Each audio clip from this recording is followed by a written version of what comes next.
Greetings, children of the screen, and happy Friday the 13th. Your friendly neighborhood nerd scum here once again, and if you haven't checked it out yet today, guys, I released a special episode of What You Mean You Ain't Seen, where me and the guys check out Friday the 13th Part 4, my absolute favorite Friday the 13th film. So definitely check that out if you haven't so far. But in this video today, what we're going to be doing is unboxing the Friday the 13th Part 3, Necca's Ultimate Jason Voorhees. Now, originally, last Friday the 13th, I got my Camp Crystal Lake accessory set, and I was going to be doing the unboxing of the accompanying Jason from Part 6.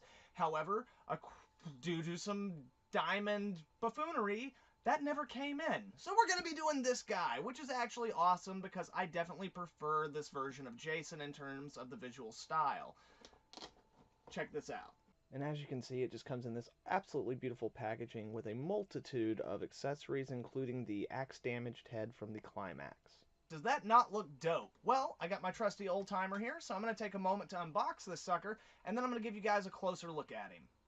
Alright guys, so here we have Jason out of the packaging, and I have to say, in general, I am really happy with the deco on him, as well as like you've got the molded plastic, kind of rubbery shirt, so it moves with him a little bit.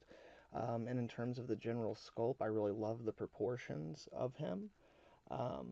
You can see he's kind of got the hunched back going on there, which was one of my favorite aspects of the character from Part 3 and Part 4, although they kind of lost it a little bit in Part 4. But it really helps sell the kind of deformed, misshapen nature of him. In terms of articulation, starting with the head, it goes a good ways from side to side, as you can see. In fact, I think, yeah, you can get it to go all the way around, although it gets a little bit tough there. It goes up just a little bit, kind of impeded a little bit by the collar as well as the thickness of his neck. One of the downsides to that kind of deformity in his sculpt. Head goes down, also a little limited, but he's also got a nice hinge right here that can help with the looking down, as it were. So yeah, and then let's see about the arms. So I can get the arms to go all the way around, like so. They go up about that much, and in that much. Let's see, we've got an elbow hinge. You can turn the elbow, bend it about that degree. Again, it doesn't go in much further than that due to the sculpt there of the shirt, but that's alright. That's about all you need from it, really. And it looks as if it's got one of those nifty swivels on the elbow, so it can move a little bit either way. In terms of the hand, it goes all the way around, and it has a hinge. Same on this side, the arm can go just about all the way around pretty easily, like that, as it were. And he's got that same thing. And then this one on this hand, you have a closed hand for holding the different accessories, and it also can go all the way around and hinge at the wrist. As I said, the torso bends in the middle, and you also have a pivot at the waist, as well as a little bit of give back and forth at the waist. So you got a pretty decent range of movement in the upper body. As far as the legs, we've got an okay, it looks like it's one of those where you have to pivot it out in order to get it to go up all the way. But you got a pretty decent range of movement from that kind of joint that's in there. Got a typical knee joint, as you can see right there. And it looks like those also have a bit of pivot on them to help you with the posability. In terms of the feet, you have a nice little hinge here, and it looks like it's got a little bit of pivot that's just slightly impeded by the sculpt of the cuff. But all in all, I'm pretty happy with the posability of the figure. Yeah, like I'm really enjoying it. I definitely think that I can get this guy into a lot of cool poses. And before we move on to the unmasking and stuff, I just want to point out one more time the deco on this character of the blood right here. They don't actually have a sculpted wound, really. But he gets stabbed in the leg right there in the movie, so that's nice. I also really like the wear and tear. And I'll be honest, my favorite version of the character is either from Part 4 or Part 8. And this is essentially the exact same outfit from Part 4.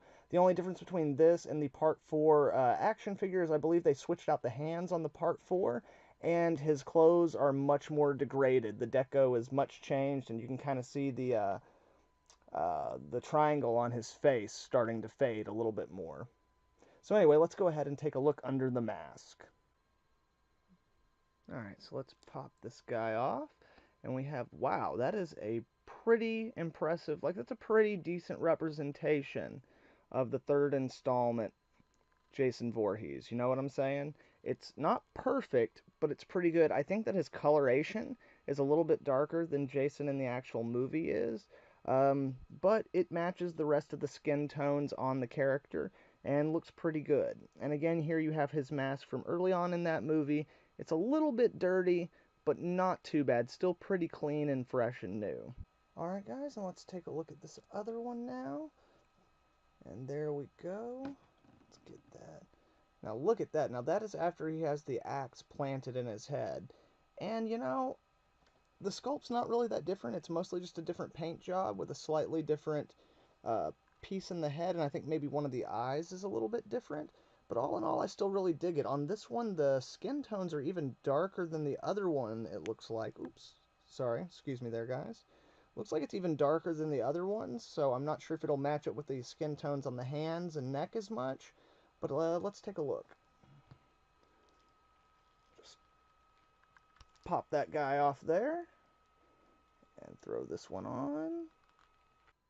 But no, actually, once you get that on there, it goes pretty well, and with all the blood deco that they got there on the neck, actually, unmasked, this head tends to look a little bit better than the other one now that I've got it on there and I'm looking at it. So from there, let's go ahead and jump into the accessories that came with Jason here. Alright guys, as far as all the accessories other than the heads go, we have got the harpoon gun that he uses to hit home dude in his junk. Careful on this one, you pull it out of the package. On mine, the tip on it is very, very, very sensitive, and mine almost broke unboxing it. In fact, out of this whole set, if I had to say there was anything that I have gripes with, it would be two of these accessories. The axe I quite like. I really like the finish. It's got kind of a wood grain finish on the handle, if you can see it right there. Let's try to get it. There you go. Yeah, you can kind of see that wood grain finish on the handle, as well as the darker metal finish with streaks of blood on the axe handle. Little silver along the blade. That's really nice. Here we've got the classic fire poker from the Poker in the Eye scene. And then here we've got the pitchfork, so you can reenact the awesome killing of the bikers in the barn. Up next we got the wrench, which has got some really nice rust and kind of blood deco on it. Here we've got the classic machete. You gotta have one of those with every Jason figure. This one's a little clean, not too sure about that, and it's a little small, I feel, in proportion to the figure itself, but that's cool. Gotta have your machete. And last but not least, we have a kitchen knife. Now on the kitchen knife, as you can maybe kind of see, yeah, it wasn't cut out of its mold very well, so I might have to do a little work on that. Right on, guys. That was Necca's Friday the 13th Part 3 in 3D. Don't forget that. Ultimate Jason Voorhees. And all in all, it is pretty awesome.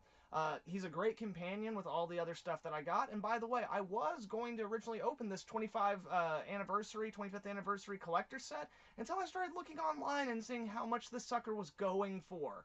So I'd like to thank Julio Oliveira, my friend, who gave me that as a birthday present about a decade ago. So thank him very much, and thank you guys very much for watching. I really hope you enjoyed it. Definitely check out my What You Mean You Ain't Seen on Friday the 13th Part 4. And if you like this video, please give it a like and share it with some friends. That's more important now than ever with everything YouTube's changing up on small YouTubers like myself. Also, if you're not subscribed, make sure to subscribe so you can get updates on all the dope content I'll have coming out in the future. Furthermore, guys, if you'd like to follow me on Instagram or Twitter, I will have the links for that in the description below. Thank you very much, children of the screen. Hope you have an awesome Friday the 13th. Nerd Scum, out.